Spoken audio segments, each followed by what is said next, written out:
இந்த கருவேப்பிலை தலையை வச்சு உடம்புக்கும் தலைமுடிக்கும் சத்தான கருவேப்பிலை தலை குழம்பு வைக்க போகிறோம். வாங்க எப்படின்னு பார்க்கலாம். அப்படியே மறக்காம ஒரு லைக் போட்டுருங்கப்பா. சுத்தம் பண்ண கருவேப்பிலை தலையை வறுத்துக்கலாம்.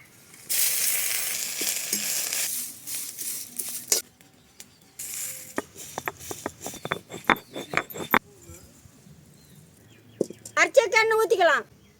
கடுகு, வெந்தயம், சுத்தம் பண்ண பூண்டு, சின்ன வெங்காயம், தக்காளி, வறுத்து அரைச்ச கருவேப்பிலை தலை, தேவையான அளவு தண்ணி சேர்த்துக்கலாம்பா. மஞ்சத்தூள், மிளகாய்த்தூள், கறி மசாலா, கல் உப்பு, அரைச்ச புளி தண்ணி. குழம்பு ரெடி ஆயிடுச்சு. இனிமே இறக்கலாம்பா.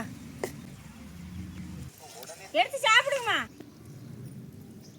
நான் வச்ச கருவேப்பிலை குழம்பு எப்படிமா இருந்துச்சு?